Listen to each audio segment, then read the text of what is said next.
Origin 3, the decider, where heroes are made, dreams are realized, and kings are crowned. Who will come out on top in this battle for the ages?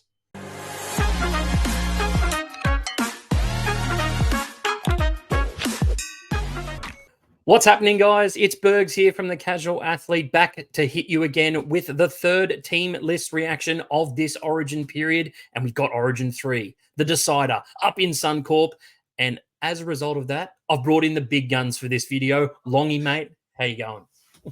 Mate, I am frothing. I am frothing for this game. It's been a great series. A battle of two games. Decider's going to be close. I don't think we're going to have another blowout. So, yeah, pumped up for Origin 3.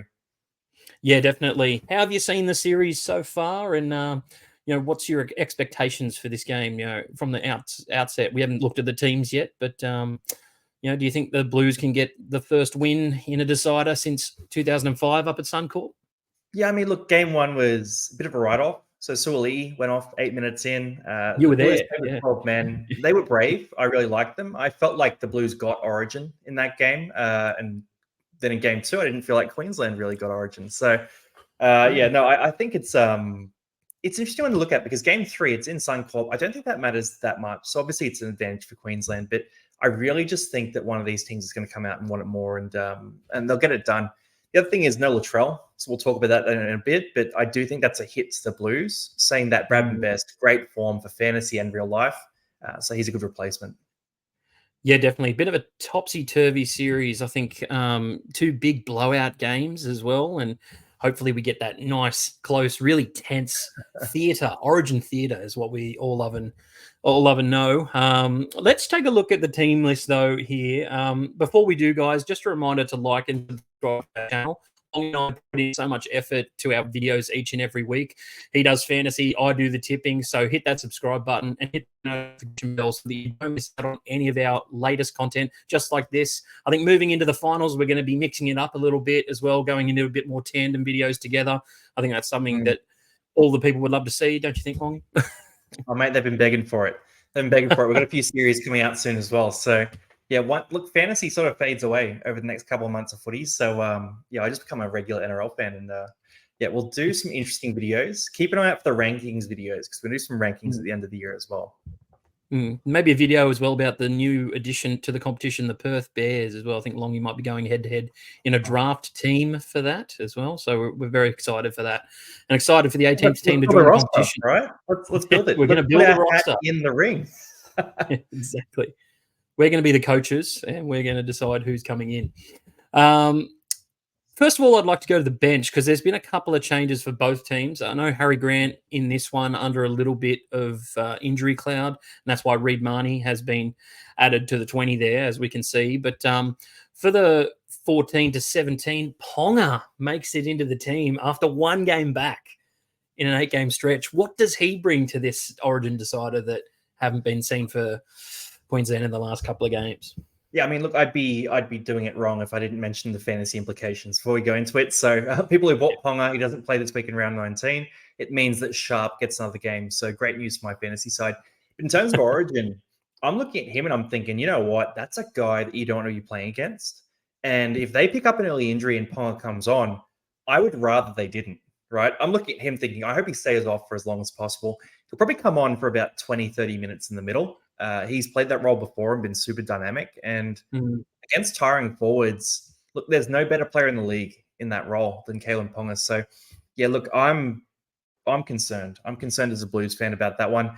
I think that the Queensland have made some softer picks in other areas, but Ponga is a good selection. I mean, would you be taking him if you were Slater? Would you be picking Ponga in your team? See, I don't know. I think it worked out really well for them in game one. The script couldn't have been better for them, right? Reece Walsh gets taken out. Hammer just moves back to fullback, and then Selwyn Cobbo slots right into the position that he's been playing each and every week for the Broncos. In this one, if it doesn't go that way again, I mean, he is like a second Reece Walsh.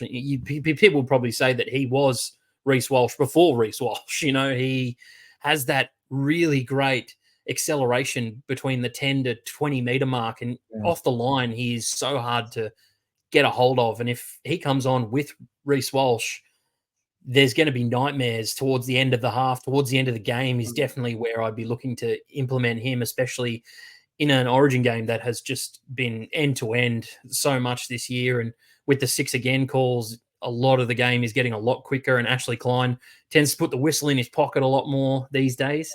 Do not know how he's still the referee, but maybe a conversation for another day. I just really feel like if Pong is out there, then they've got to be on high alert, and they're already accused of targeting Reece Walsh. Maybe they need to start targeting Kalyn Ponga as well, but maybe could come down to inches in this one. Yeah. No, dude, if he's in the middle, what all you're doing is you're saying Spencer Leniu run straight at him until you break him, basically, right? And like, look, Ponga's gonna have to handle that defense. He's done a great job there before, but can he do it if New South Wales really target him? If Mitch Barnett's flying out at him as well? I'm talking about on defense, right? Because in attack, he can go where he wants. But in defense, if you're playing lock, you got to make those tackles. Yeah. Oh, he's a liability, 100%. And you've got to exploit that as much as possible. I think last year when he was playing 5'8" for the Knights, I made a video that he shouldn't have been playing in the front line because he's never really had to do it in his entire career, and moved back to fullback and won Dally M. So I think if he's not on the field playing fullback, he almost doesn't know what to do. But, Queensland, we've been ridiculed as New South Wales fans for, attacking Queensland for the picks they've made in the past. I'd probably like to just let that one slide through. And, if he's fit after one game, good, bring it on. I don't care. Not saying that we don't need to worry about him, but, he's definitely one of those players you need to worry about. But I just need to think that we need to stop thinking about who Queensland are picking and focus on our own game, because we've been lulled into that false sense of security before. Mitch Barnett, on the other side of the coin for the Blues, is the only change on the bench there. What have you seen from Mitch Barnett that has earned him this Origin jersey this year? And the dude's a monster, right? So again, fantasy talk in one corner here. He is a borderline keeper at this stage, which wasn't expected. He's been unstoppable. So last week it was about 250 run meters, 56 tackles. I think he had 5 offloads to go with the try assist as well. Like, that stat line is just, he was dominant in a game that they didn't win. And the Warriors were short on troops, and he showed that he could step up to a big role. So when I look at Barnett, I love Barnett's selection, right? I love this. I think this is the arena for him. He fires up. He puts shots on. He's that guy. The question I have for the Blues here, though, is if you've picked Barnett, you've already got Connor Watson there. You've got Spencer Leniu. You've got Isaiah Yeo. These are all middle forwards in my mind. And you got Jake Trbojevic playing small minutes in the starting team too. I'm questioning why we didn't make space for Matt Burton on the bench. So my view on this is I would pick one of Yeo, Barnett, or Trbojevic and drop them out of the team. Personally, I'd probably start Barnett and leave Trbojevic out of the team, but I know he's the captain, so there's different things at play here. But just when I look at Matt Burton, I think about the end of the game, right? So if we're down by 4 points, 8 points, 12 points with 20 minutes to go, Queensland have Ponga for that scenario. They bring him on. He adds a ton of trouble through the middle.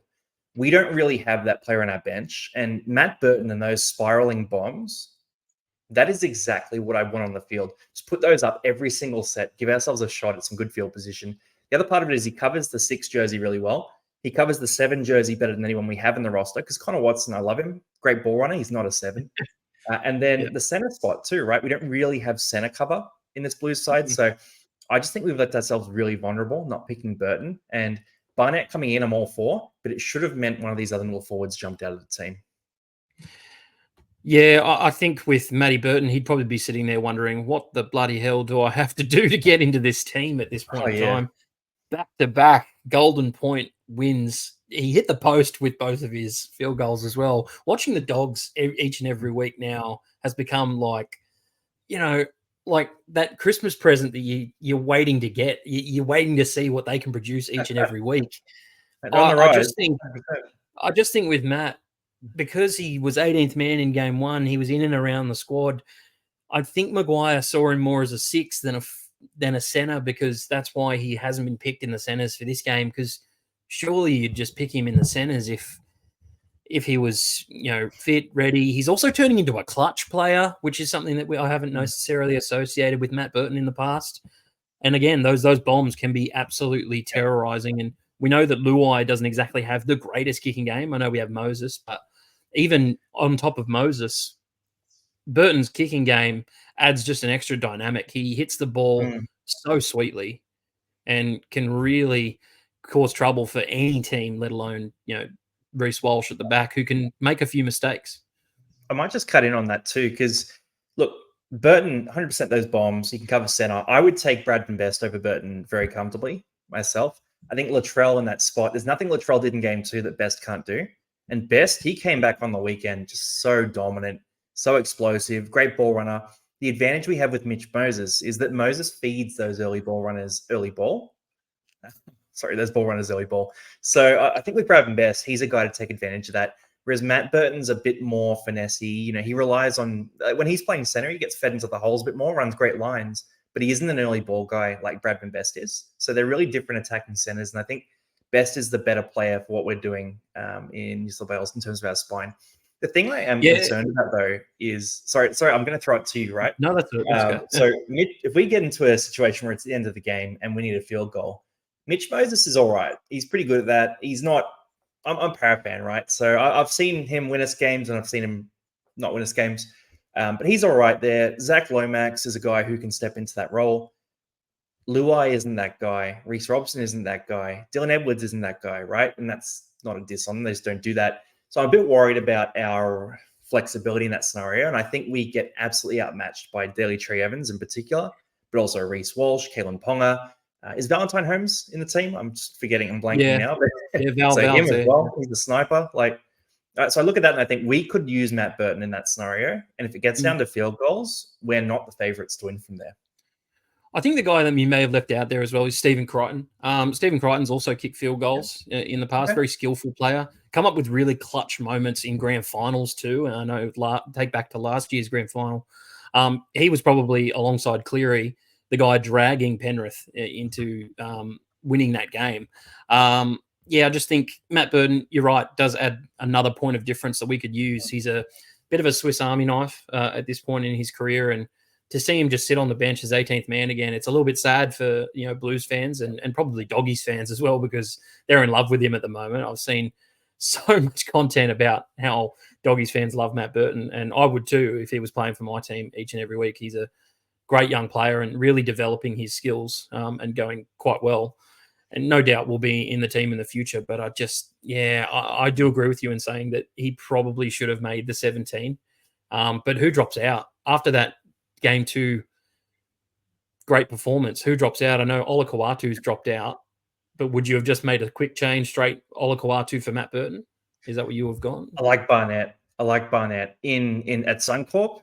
We need dogs, right? We need guys who are going to go out there and really fire up. And I go back to that previous point. And I can't really pick one, but Jake Trbojevic, Isaiah Yeo, Mitch Barnett, one of those 3 has to go, because they're all guys who can play more minutes than they're going to get. And we're kind of wasting, our selections by having all 3. Barnett played 80 minutes and he played overtime last week. Isaiah Yeo can do it every week. Jake Trbojevic can play big minutes as well. So I would have gotten rid of one of those 3 and gone, hey, Matt Burton's in the team. Not just on them, it's just the squad structure. So, yeah, that's a tough one, because we do have a lot of good options there. Whereas Queensland don't have the same forward depth options that we have, yet still ignore Dave Fifita.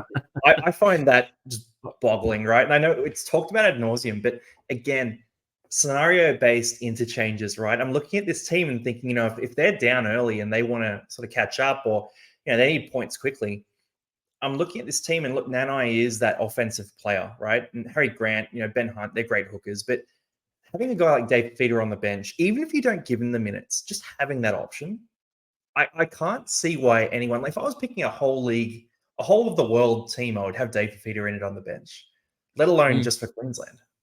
Absolutely. I think with Nanai as well, the Blues did a really great job of running a lot of traffic at him early in that game. They know that he misses quite a lot of tackles. Yep. And I know as a Cowboys fan, he's not the best defender in the world, but he made the most tackles for Queensland in Origin 2. And for an edge player, you don't want your great attacking edge player to be doing a lot of defensive work early, because then he's not going to be as, agile. Maybe fitness comes into play as well. All these guys are extremely fit players, but playing an Origin game and making 40 plus tackles, which he made in Origin 2, definitely hurt his attacking upside. And the Blues recognized that, and credit to them, they took advantage of it towards the back end of that first half as well. Ran a lot of traffic at him early, and it just really paid dividends. And I expect them to go the same way again with this forward pack. Now that we're got them on the screen as well, I think the Blues, despite having 12 men for most of the game in Origin 1, the Blues forward pack was more dominant in both games in the first 2 games of this series. Would you agree with that? Dude, it's a better pack. It's a better pack 100%. These guys are physical, right? So even, look, we'll stick to the back row for a second here, but if you're looking at Nanai and Capewell's job here, and you're defending against Liam Martin, Gus Crichton, the way they were pounding onto the ball in game 2, and even in game 1, right? Just so physical. Gus Crichton, trying to tackle him, I reckon I'd get 4 minutes into the game before having some sort of season-ending busted shoulder. Like, it looks terrifying. So, I just look at that and I think, look, Jeremiah Nanai, it's going to be a big job for him to match up in that scenario. And then you think, all right, well, he needs to be helped by his halves, but I don't know, they've got their own assignments to work on as well. Luai and Moses, both super capable halves. And then that's where Bradman Best comes into play, right? Because you got Gus Crichton getting the arm free, and you got Bradman Best right next to him. 2 guys you don't want to tackle, 2 massive units who run hard lines and is going to get the right ball. And then Dylan Edwards out the back, who's also a bruiser. But I just love this team. I think the Blues have picked the perfect team, or near perfect team, other than Burton not being there, to take on a decider in enemy territory, because they're going to have to be physical. They're going to have to beat Queensland up, because Queensland are going to come with some intensity too. And I look at it and I'm super optimistic, man. Yeah, look, I like the edges, and I think, look, would I have Queensland's right edge, which would be Nanai Gagai in this one, and Selwyn Cobbo up against Angus Crichton, Bradman Best, and Brian Toto. And it definitely levels the playing field a little bit with Latrell being out, because if Latrell was there, I'm taking the Blues all day. But Gus Crichton on the smaller Nanai is a big mismatch, and you're right there. He definitely exploited it, and you're right. They were so physical in game 2. They really bashed them up, and I don't think Queensland were expecting that. They came up. They had great line speed. They really put some shots on. Liam Martin has been a pot shot specialist in this series. Hasn't, I guess, necessarily had the attacking upside that you maybe see from Liam Martin on a week-to-week basis. Yeah, scored a try in game 2, right? Yeah, he did. But he's the right he's definitely just an out-and-out Origin player. Yeah. I love to watch him pull on the jersey. But you're right. I think if they had Fifita in this team to attack that edge with Liam Martin, it levels the playing field once again. I just don't know what has David Fifita done to Billy Slater. Has he gone by and stolen the cookies from the cookie jar or something? What has he done to not get into this side over guys like Trent Liero and Pia Kura? Helam Lukey was selected in the squad for game 2 as well. It has to be something super subjective, right? Because it couldn't be based on, him not being, he's an elite defender, right? So we take Liam Martin over Olakau'atu. In Clubland, I would take Olakau'atu over Liam Martin 10 times out of 10. But in Origin, it's a different game. I'm all for Liam Martin being the starter for the Blues. If we look at Queensland, I don't know, they're not. It's not like they're making that call and they're going, all right, we're going to pick the hard-nosed guy. Pia Kura and Jeremiah Nanai are both offensive back rowers as well, who miss tackles. And nothing against it, right? But they're in that same archetype as Dave Fifita. Nanai, you could argue, is more creative, more effective off a kick. Like, he can create a try more than Fifita can. But Fifita's that destructive ball runner. Pia Kura doesn't hold a candle to either of them at this stage of his career. So, yeah, it's got to be something that he's done off the field. I want to call something else out too. And we're talking about that edge before. Mitch Moses absolutely cooked Dane Gagai last week. So just ran around him off a pretty regulation play. Bradman Best ran 2 full field tries in that game too. Yep. So I think Gagai's got a bit of a speed mismatch he's going to have to deal with in this game, as much as he is a much more physical center. I think he could have some struggles there. To'o and Cobbo is a bit of a different thing. I think Cobbo has a bit of an advantage in the air, but To'o isn't picked for what he's doing on the wing necessarily. He's more picked for that early set advantage. Yeah, definitely. Plays 1 and 2, his speciality, running it back off kick returns.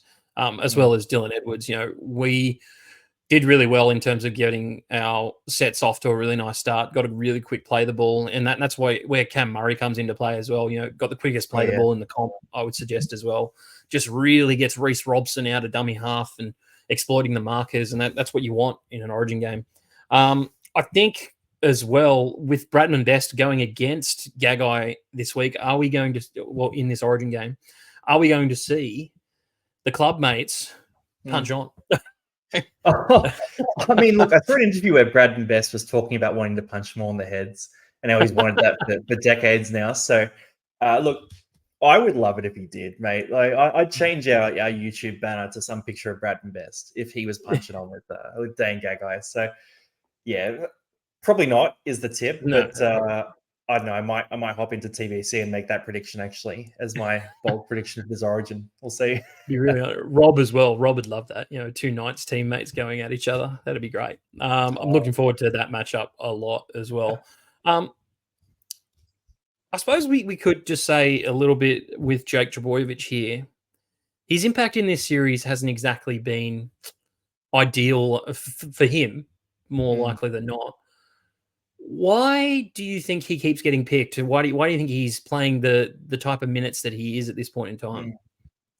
I mean, he's a defensive juggernaut, right? So he's the guy where if you run at him, he'll stunt the momentum of your offensive set, and he'll put you on your back. And he does that really well. He's the captain as well, so there's obviously off-field stuff that we don't see from the outside. From all reports, he's amazing in that regard too. So those are the two things. But it's tough, right? Because you can look at this from a spectator perspective, and it's very hard not to look at the team and think, oh, if I was playing Rugby League Live 4 or whatever it is, what team would I select, right? And it's not a video game. These are real human beings. And you've got a guy like Payne Haas in the front row there who is uber talented, like the best front rower in the game, you could argue. But he's a younger guy.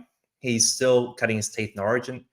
So maybe they value that maturity in that front row spot. Same as we talk about Mitch Barnett, and I was saying maybe they could start Barnett, but then you got Payne Haas there as the senior leader in that front row, and Barnett's probably not fully sized as a front rower, so that becomes a bit tricky. You're probably counting on Murray then to lead them, or Liam Martin.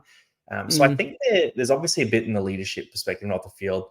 I'm trusting them. If they're making this selection, there's obviously a reason for it. But if I was picking on a video game and, just picking players on playing ability and nothing off the field, I probably wouldn't be taking Gerbo. Yeah, I think he lacks that speed that you kind of need from really mobile forwards these days. He's not exactly the biggest side-to-side mover, but boy, he chops people down, man. He's an axe on the field in terms of tackling technique. And I just think as well with, going up against Ruben Cotter, they and Lindsay Collins, like they don't have too much to worry about. I know Lindsay was outstanding last year, but I'm starting to think that maybe Ruben probably isn't a front rower in terms of Origin. I think he's barely a front rower for the Cowboys. I mean, he plays lock every week, but they're missing Tino so badly this year. Oh yeah, you can just see it in the forward battle in the middle. And what about the talks that there was going to be a call to Josh Papali'i to come out of retirement, maybe add a bit of size to this forward pack? We didn't see it in the selections, but do you think he would have made an impact? I mean, Big Papa. Could you scroll to the bench again? Let's see where he'd drop in, right? Because he wouldn't be the starter. What, Fodawaker, Felice Kafusi? I mean, I'd take him over Felice Kafusi. As much as I'd take him over Capewell, who made the team. So yeah, you pick one of those two, right? And you bring him in. Yeah, I think that'd be a good move. I think it would upgrade their side. He's been there before as well. But yeah, Papali'i, I still have visions of high peak Papali'i when he was playing next to Josh Hodgson at Canberra and just scoring tries for fun. Started out in the edge back row spot. He'd do a job for them 100%. It'd be like when Pedro Sevenasiva came in and he was older as well. They're going to do the job. Battle I hardened. Your question here, by the way, Ben Hunt, Reece Robson. Obviously, you're a Cowboys fan, so I look at Queensland's hooker combo, Ben Hunt and Harry Grant, that they bring on as well, and I think that is one of the best hooker combos you will ever see. Like, just so explosive. They don't ask the guys to play 80 minutes, so they just play all-out attack when they're on the field. Do you think we lose a lot in that hooker battle, or what are your thoughts here? I think Reece has been extremely underrated in this series, more for the fact that he gives such good service to his halves, and Mm. he can play 80 minutes of Origin if you asked him to, which he did in game one. But just for me, he doesn't have those creative skills or that deception like an Appy Coruscant would have. I would have loved to see in game one them go with maybe a Reece Robson to start, Appy to come on when there's a few tired defenders around the ruck. That would have been a really good experiment. I think Connor Watson's a very similar hooker to Reece Robson as well, in the sense that, you know, he's starting to develop a really good motor. He probably doesn't exactly have the natural hooking skills. He's playing more lock lately, but he's been a utility basically his entire career. I just think for Reece, it's his time, right? And he's been slowly developing his skills each and every year. And they've gone with him this series. And I'll tell you one thing, I haven't been disappointed with him. I wanted a little bit more from him each and every game, but I guess that's just me being picky. But he's gone in there and done his role, which was to perfection, I thought, in game two, with giving that great early ball to Moses. Just give it to the halves when they want it. And that's what you want to hooker to do, which is something that Appy can tend to get a little bit away from. He tends to back himself a lot more and not give the ball to the halves as much as possible. It's something that Isaiah Yeo does as well at lock. And we've seen that not work in the past. So I think Reece goes in and does his job and does it really well. I don't mind that. I don't mind that. We talked about Moses before as well, doing that same thing. We've got such effective playmakers on the edges that we don't really need everyone to be playing hero ball. Not everyone needs to be the creative center. You look at Penrith, for example, and there was all that debate a year or two ago about Sonny Luke versus Mitch Kenny. And they've gone Mitch Kenny, even though Sonny Luke, he makes more of those big plays, right? But they just want that easy distribution, that consistency, and that defensive prowess. And look, the Blues have gone the same way. And I think when we look at the Blues team, actually, they've taken a lot from Penrith. So that at hooker, you've got the early set stuff as well, where they've got those big units in the back three who are making big meters. A lot more energy is preserved by your front row too. If your wingers are making big meters and they're making all those hit ups, your front rowers aren't running the ball as much, so they can use more on defense, which is where Fisher Harris and Leota have dominated over the last few years, and it's where the Blues dominated in game two. So, yeah, I don't mind that at all. What I would love to jump into, though, if you're ready, is the halves matchup here, because I think this is super exciting. And obviously, you have no Nathan Cleary and you have no Cam Munster. First question I would ask you here, and I just want to go a bit left field. Mitch Moses and Jerome Luai are the halves pairing now. If Cleary came back and played awesome last week, it's hard not to pick him. Who would you pick him next to? Oh, Mitch Moses. I think for me, if Moses was at 6 and Cleary at 7, I think that'd be the best halves combination that New South Wales could have put together this year. I think that probably was their plan heading into the year. Not saying that Luai, in his 9 games in Origin that he's played to this point, he hasn't exactly lit it up for me or taken the game over. He's done it a couple of times with Penrith that we've seen in, maybe a few games where they're not exactly playing the best opposition. He'll come on and put on a step there. But it's one thing with Luai that I see a lot from him, and I'm really over it, which is getting the ball on the last tackle. I do not think he is the person that should have the ball on the last, especially in the 20-meter zone. I see him running over the left. There's a lot of stunted play. He doesn't pass the ball. Then he turns back and looks for someone. And basically everyone's like, well, why didn't you kick it? Why didn't you pass the ball? Why didn't you do anything? And there's been a couple of lucky plays that have come off the back of that, which, has happened at Clubland. It happened in game 1 as well with Nicho Hynes in the halves with him. Yeah, I don't know with Luai. I think maybe once he gets to the West Tigers next year, you might see him playing a little bit more out of his shell, but he seems to be overshadowed by his half, no matter who's playing next to him. Yeah, I mean, I've liked him this year. So this year, I've sort of seen him and thought, you know what, he's going to be a good signing for the Tigers. He's sort of taken over more when Cleary's been out, but I'm with you there. He doesn't add much to the kicking game, and we had Hynes and Luai. It felt like it was 2 sixes really playing in that game, which again, not a diss. There's a role for the 6, right? But I think Moses and Cleary would just be such a dominant force. So you've got 2 sides where you've got really premium kicking games. 2 guys who can kick long, kick short. 2 guys who can run the ball, be very creative. 2 guys who deliver to their outside men. We've seen Isaac Tungo starving with Cleary out of the team, right? Yeah. I think that's a big topic of conversation. Yes, it but he is. gives that early ball. Penasini was the same when Moses is out, right? So these guys get more out of the talented players in their team. So for game one, I don't actually blame the outside backs much for anything at all. But yeah, I would be doing that as well. I think you pick those two alpha playmakers, and they would make it work. In terms of Dearden DCE versus Luai Moses, who's the better halves pairing? DCE is just a legend, though, right? Like he's done it before. I think as a pairing and form wise, you would have to say Moses and Luai. I'm only taking Moses on Origin form because I can't talk about the form of Parramatta because He's that'll been just good. He's been the one good player. he's out there yelling at people every week saying, "Why can't you be the New South Wales Blues?" He's correct in all his yellings. That's all I'm going to say. Dearden and DCE admittedly had an off game in game two. Dearden especially got really shut down by Mitch Moses. I think as well that's one matchup where Moses' speed comes into play quite a lot because not something that Moses is really known for, but he is a speedy fella, and so is Dearden. And really shut down his space. I think made him make a couple of errors as well. Just really took time away from Dearden, who in Clubland as well. I don't know if you've been noticing this or watching many Cowboys games. I know I do. Hasn't really been getting much of the ball lately. A lot of the attack goes down. All drinky. Yeah, it's all drinky and down Chad's side of the field where Nanai also is a big reaper of rewards in terms of tries.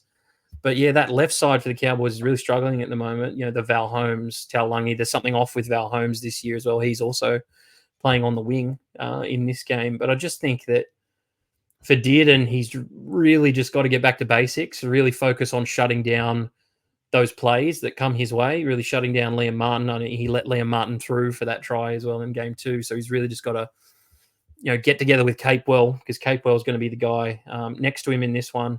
And they've really got to form that really close bond and not provide too many gaps.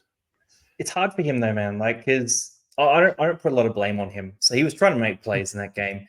Look, if you're a half and your forward pack is getting absolutely steamrolled and people aren't making their tackles, I'm very apprehensive about going to the half and being like, oh well, because the half missed tackles, on their own line. That's why they lost. Like, I just reckon for him, it was impossible for him to do anything in that game, right? So he's a ball running six. They had no momentum to deal with. He's a non-factor. Same as if we got dominated. So game one, we got dominated. Luai wasn't really a factor in that game either, and Hines wasn't a factor. So these guys need that momentum.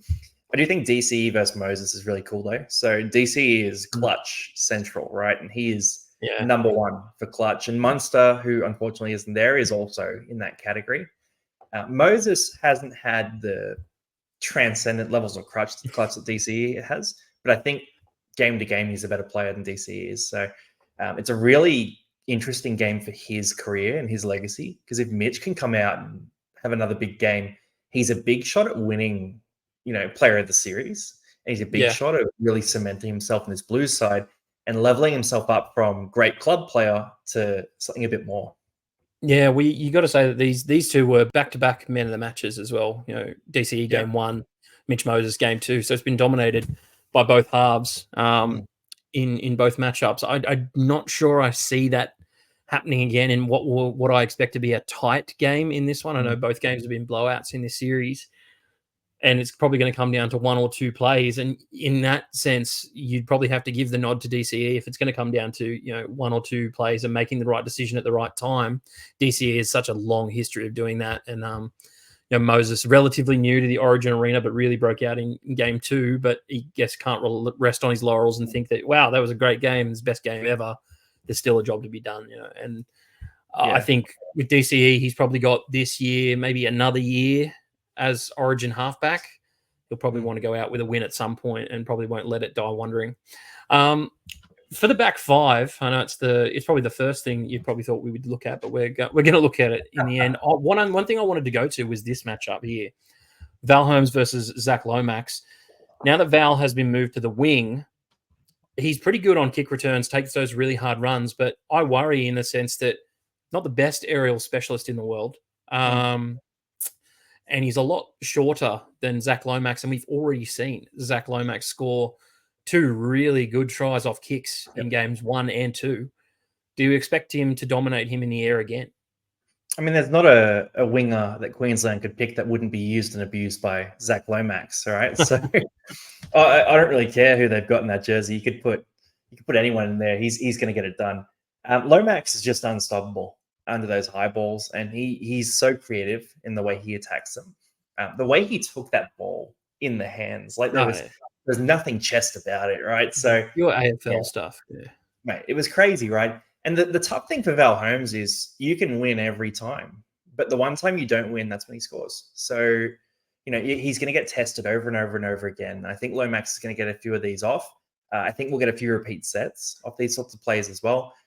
So, I think it's a great matchup. We have to definitely use it. And Mitch Moses is going to be the guy to do that. I was thinking that maybe they would go somewhere else with this. Like maybe they would switch the wingers up and go Cobbo to that side and Holmes to the other side, which I still think is actually a potential of happening. It's tough because Val. Sorry to interject, but it's tough because Val's played a lot of left wing when it comes to playing Origin, and Cobbo historically a right center. A right winger who has played a little bit of left center this year for the Broncos. But I don't know. I don't think it matters to Queensland where they put them, to tell you the truth. I don't think Queensland get by on a lot of spirit, and it's why guys like Gagai step up in Origin. Why Capewell, I've seen Capewell mark Tom Trbojevic in Origin. It's why they pick these guys and why they have such a good history at this game, and it's something that we do have to acknowledge. But I think for Val at Clubland, he's been a little bit disappointing this year, a little bit back from his best, especially in the kicking department as well. First month of footy, he was really good. Yeah, but the Cowboys were good as well. Yeah, that's the thing. I think last week he made a different question, right? I personally believe, and I know you couldn't do it for this game, right? But if he was in good form and he was fit, I reckon Ponga on the wing is like a pick that they would be silly not to make, right? Because he's terrifying. You have him roaming around doing what he wants to do. One-on-one matchups on the wing. Him against, let's say him against Brian To'o, for example, right? I love Brian To'o, but Ponga is so light-footed, so quick. I would back him to win in that matchup. That's something that they could look at as well. Just like you'd probably back like To'o in a run it straight against Ponga, like if he's got a one-on-one with Ponga. But Ponga, if he's on the wing, he's not going to be making that tackle. So exactly, he's all right. But no, seriously, he started on the wing. I remember his highlights on the Cowboys as well. Like that step is just as effective on the wing. I wouldn't hate that option either. And I actually reckon we might see that at some point if Gagai is getting abused by Moses, for example. And again, we're pretty biased. We're Blues fans, right? So I keep talking about these outcomes. But if that's happening, they might make that move and go, hey, Val Holmes, you're back to center. And Ponga, you're on the wing. They might. I mean, do you think they've made this move because Val Holmes was sort of destroyed in Origin 2 and they've gone go to the wing? Yeah, okay. So maybe he's blacklisted for that spot then. Maybe Cobbo could go to center potentially as well. He's been solid there before. See, the thing is, like, Gagai has been outstanding on the wing. One back-to-back, not back-to-back. He won 2 Wally Lewis medals from the wing in Origin. So, like, if you're going to put a guy on the wing when there's a spare wing spot open, you'd think Gagai would be the guy. I mean, he's 33, 34 at this point in his career. Probably has lost a little bit of speed, a little bit of lateral movement. Lomax and To'o, they're not pure speed wingers, right? Exactly. It's not like running out of a car out there or something like that. You just want someone who's good in the air as well to be able to challenge Zach Lomax. I know there's probably the whole back four, centers or wingers for Queensland, probably none of them compared to Zach in the air in terms of aerial specialist. I know Coates was probably the only guy that I would have thought of would be just as good in the air, if not somewhat better than Zach Lomax on some occasions. But he even didn't stop Zach Lomax as well. So, I know it's tough. I'm really interested to get your thoughts on whether Reece Walsh has a bounce back game because he was awful in game 2. He's one of those guys. Yeah, lightweight back is not going to be the guy who fixes a momentum problem. So I'm not really holding him to accountable for it. There were obviously some mistakes and that kind of thing, but he's that kind of guy, right? So he's rolling the dice. He's rolling the dice on every set and every play. When it doesn't come off, it looks like that. But he's the kind of player who doesn't get dissuaded by that. So I reckon he comes in with exactly the same mentality, and he could have exactly the same game as game two, or he could absolutely dominate us. What I like the look of, though, is I don't think we have any real vulnerabilities for him to attack. So Luai... Do you mean are we sparing a thought for Joseph Suaalii, who was available for this selection for this game? Hasn't played, obviously, since his Origin 1 mishap, but do you think he deserved a shot at redemption, or... No. So no, not at all. So Suaalii is... I like him as a winger. I probably would have picked him on the wing if I was picking the team in game one. I think him and Zach Lomax, he's also great in the air. Not at Lomax's level, but he's good there. Probably one of the top 5 wingers in the game. But at center, I don't see it at all. I don't particularly rate him. I look at that Roosters back line and I think of him as sort of the 5th best option in that back line when he's playing center. Whereas when he's on the wing, he's totally transcendent. So no, I wouldn't touch him. But I just think for Walsh, it's going to be tough because he's a speed guy, right? And we've got, so Liam Martin and Gus Crichton are both rock solid defenders. They're going to do their jobs. You got Mitch Moses and Luai. So Moses, again, very quick, very physical defender, really good. Luai could be a chink to attack. And then you go Bradman Best and Stephen Crichton. So again, Best can make the odd decision here and there, but he's very athletic. And Stephen Crichton is a lockdown defender. So there's not a lot to attack for Reece Walsh. There's not a lot of guys where he's going to look up and go, yeah, I can run around that guy, right? Because we have the right defenders, and he's going to be copping shots from, you go to the edge where Gus Crichton and Bradman Best are. He's going to get hurt. It's going to be tough. Again, look, Blues propaganda. I am so biased for the Blues. There's a Blues Legends jersey right there on my wall. So I'm not being unbiased. This is a pure Blues. I'm going to tip the Blues too, by the way. Look, Walsh is going to have a day. I don't judge him at all for game 2. I think he'll come and have the exact same attitude, and he'll put a show on. Yeah, I just think with touching back on Suaalii, it's his off-ball movement that is the worry, as opposed to his on-ball. On the ball, great. With the ball in his hands, phenomenal tackle breaker, good movement. I think, especially one in from the wing, he just seems to really have that inexperience in terms of when to come up, when to stay back, and it really cost the Blues in game 1. And I'm not surprised that he has been omitted from this team. But a lot of people were saying that he deserved a shot to redeem himself on a post that we put out on our Instagram page. A lot of comments coming through in support of Suaalii, and I support him too. I support the kid. I want him to do really well. He is moving on to rugby union as well, so it's tough for me to see him come in, play one game, and then we don't get that for the next 5 years.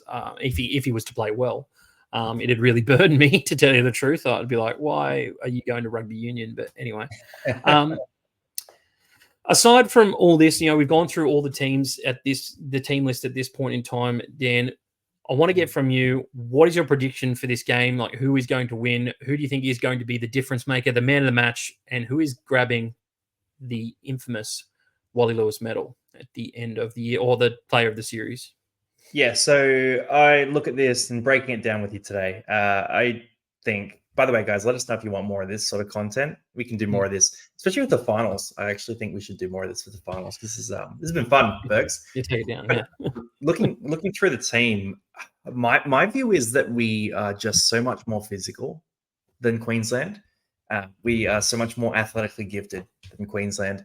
We don't have that level of experience in the spine, but I think if our forward pack can get on top the way they did in game 1 and 2, then they're going to make the job not easy, but easier for our other players. So I think we get on top. I think defensively, we don't have as many chinks in the armor. We don't have as many athleticism mismatches to exploit as Queensland do. So I think we're getting on top for the Blues here. Whether I don't know if we're going to jump out to an early lead or anything like that. I think we're going to win the territory and possession battle pretty clearly. And look, the moments be the moments, right? At Suncorp, it's going to be tough. So my view is a lower scoring game. So unders on total points. I'm going to say Blues 1-12. Close game. For man of the match, it's a tricky one. If Barnett was starting, I'd almost have a look at him. I just reckon he's really going to fire up. He Wow. won't get enough minutes. No, look, he won't get enough No, minutes. you're Right? right. Like, Yeah.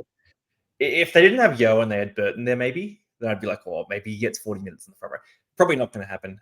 So I think it's going to be. I don't know. I think it's going to be some physical plays that are what is going to win man of the match. It's either going to be. I can see it being like a Gus Crichton or a Liam Martin. Yeah. But it's so hard for it not to be a Mitch Moses type as well. You know, maybe Dylan Edwards through. Like all the backs, they always get the rewards. Yeah. I'm going to take Liam Martin. And my call is that at a pivotal moment, he takes a one-on-one strip that helps us to win the game. So very specific. Love that. I love that. Put that in TBC. Like, it is so I reckon specific. Liam Martin. Yeah, Liam Martin, man of the match. And when the Blues win, I think the player of the series is going to go to Mitch Moses for turning things around. Yeah, man. Great picks there. I love the one-on-one strip call as well. That's always good. Bold. For me, man, I would love to tip the Blues here, and I'm going to. I do know that history is not on our side for this one. We haven't won a decider up at Suncorp since 2005. But I'm going to say for the 10 years after that, we played against the best Queensland team that I've ever seen. And This is not that team.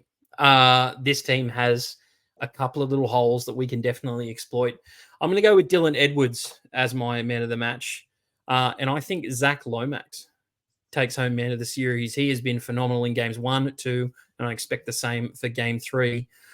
I'm going to go with New South Wales winning the game 20-16 in this one. I just think there's, going to be a late try, and we're going to have to defend our line for the last 5 minutes or so. I think probably New South Wales go behind to start with, probably an 8-0, maybe 6-0, 8-0 around that score line. Probably a try, then a penalty goal, and then we come back into it. We find our form, we find our feet, and I think our forward pack is just going to dominate the day and really get it done for us.